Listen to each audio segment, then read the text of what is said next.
Welcome, welcome, welcome.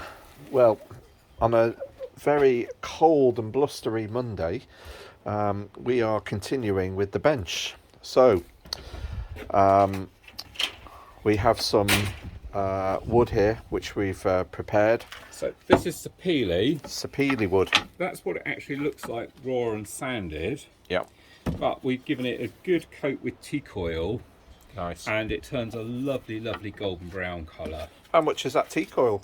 It costs a fortune, that's about 40 quid that, but you can buy it in smaller cans. Yeah. And what's the benefit of using teak oil on it? What does it do? It protects it basically. As we've said in a previous video, you never want to paint wood like this No. because it seals it and it needs to breathe. Like the purple there. Yeah, so it's a guarantee that as soon as it gets a gap and it gets a bit of moisture, it's going to go rusty. Now, the other thing to discuss before we started, all we're going to actually need today is a simple socket set, and that's actually a 12mm socket, a drill with a screwdriver bit, and an 8mm wood drill bit, and that's all we're going to need today. We've got our coach bolts, and as discussed previously, the old ones were actually set down into the wood and they were much smaller. I don't actually like those, I just prefer the look of a nice meaty silver bolt sticking up out of the wood, so that's what we're going to be using today. They're more likely to rot over time as well, aren't they? Well, first of all, you're making the wood thinner, so if there's going to be a weak point that rots, it's going to be around the hole. Yeah. Secondly, you're creating a gap that when it rains, water can sit in the gap. With these will sit flush to the top, and there's not going to be water ingress and a puddle of water sitting on the wood. So that piece doesn't actually look so bad, but when you look at this piece, you can see that it's literally crumbling away because it's been painted, all the screw holes have got rot on them. It's really not in good condition at all, so we're looking to avoid that for as long as possible. And you can see by having a hole there with a screw set in it, it's naturally just going to collect moisture. So why make life happen like that? So these coach bolts, how much So for a sort bolts, of it's about these? a tenner for a pack of 50. On eBay, I guess, yeah. eBay, Amazon, yeah, DIY stores, and then we just got some nice little screws which are going to be used to tie this back onto the timber. So it's a nice easy job. Now the first thing that I always like to do is, if you start at the top and put a piece of wood in, by the time you get to the bottom you're going to find it very difficult to get the wood in because you've got these lips and the last bit won't go in. So even though we're going to start at the top nice and easy, I'm going to put all the slats of wood in to start with, while they'll just slide down and in. Because what we are going to do, So into those groove holes then. yeah, what you'll see is these need pinching in together very slightly, and once they're pinched in, you'll find it much harder to put the wood in. So I put all the slats in to start with, and then we're having a thin slat for on the top, so pop that in as well. And now when we cinch that together, these slats, you can see it's kind of nigh on impossible to get that bottom one out. Obviously there's tons of room and you could move them about, but by doing it like this, as I screw them in, we can just slide them up, and that'll work out very nicely. Position each one and firm it in, yeah. So having said that, I'm going to take the thin one out. I'm going to start with a fat one, because then we can drill centered on that and we can fit the last one to fit against it. Okay.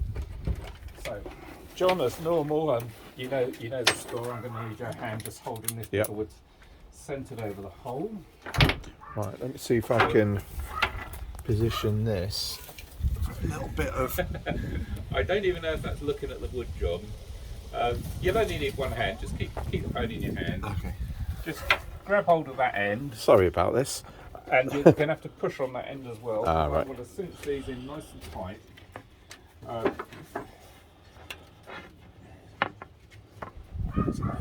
So there's probably quite a gap there. So what we'll do is what I'm going for there, and then again, to make life easy, how much of a gap you got that in, John? Yeah, that's about right.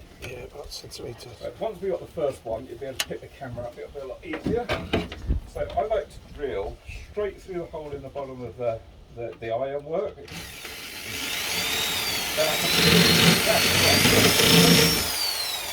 Once I've got it started on the first one, I'm just going to make my life easy and take it off and finish that hole.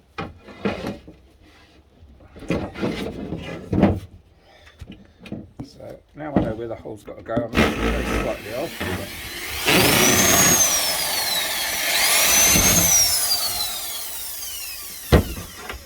Nice and simple. And then we'll pop that back in.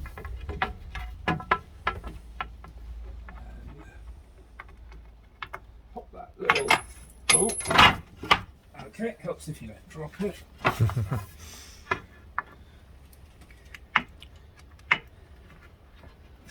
So you've chosen the size of drill head based on the hole in the iron, or the actual screw itself, the coach bolt itself? Both. Both. So the hole in the iron is the one thing I can't change, and they are roughly 8mm. Yeah. So I've chosen 8mm bolts and an 8mm drill, so everything matches. Right. So just do that one up loosely to start with. Then I'm going to come to this end, and if you look there, you can see the seat is splayed significantly. So what we're going to do is we're just going to cinch that in, ready for when we drill the next hole. And again, I'll just give it a little marker to start. Then I know where I'm drilling. After this, it'll be a lot easier to do them in situ. In fact, I'm not convinced that it's actually tight enough.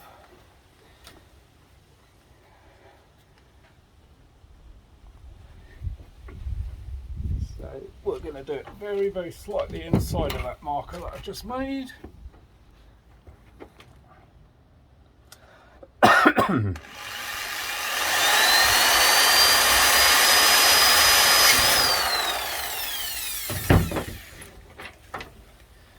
Again, exactly the same as before. If I can find the hole, we'll just pop that bolt in.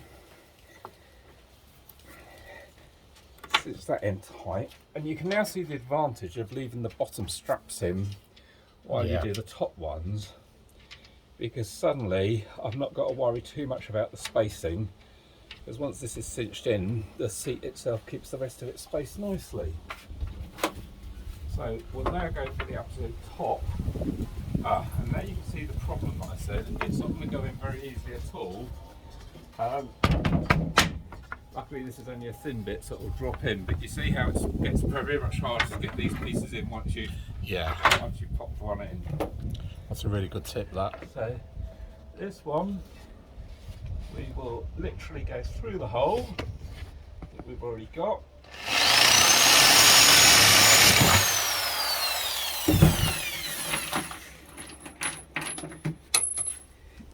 Grab our next bolt, that will go straight in there. And you'll see I'm not actually even bothering about tightening these up yet, I'm just loose fixing them. We're now straight through the hole.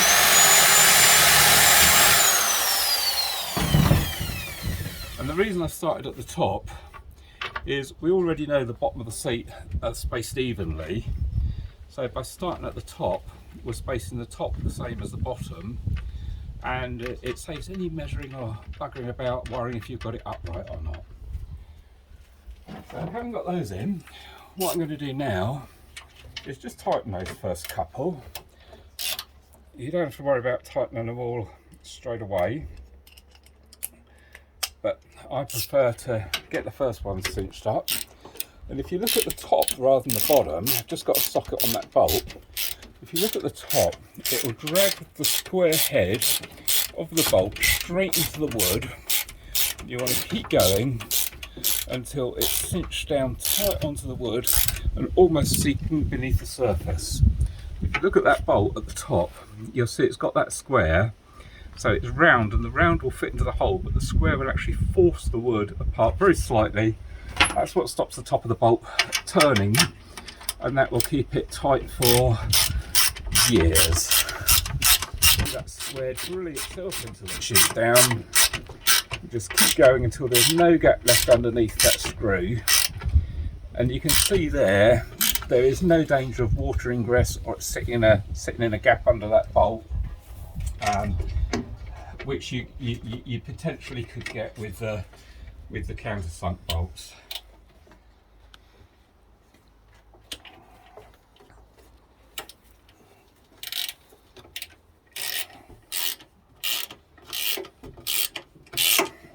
So again, it's very, very easy this.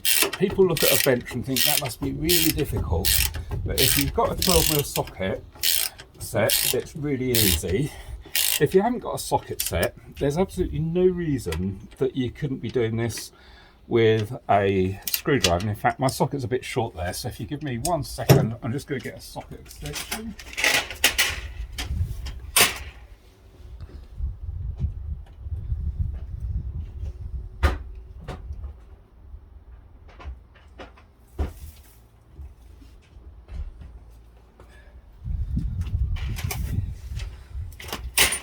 And if you've even got a halfway decent set of sockets, you should have socket extensions that come along with them. And it just allows you to get into a tighter spot. So as I say, if you don't have a socket set, you could do this with a hand spanner. It would just take a little bit longer. But other than that, if you look at the top there, that nut is nicely coming down into the timber and cinching down tight. And that's pretty much all there is to it. We will be popping this strap back on later, but I'm going to get all these bits of wood in place first. So all the next jobs are going to be is we're just going to line these all up, drill and bolt, and once we got that done, we'll screw this on with the screws and we'll be ready to strip the bottom of the bench. So next time you see it, these bars will be in. Brilliant. Thank you, Chris.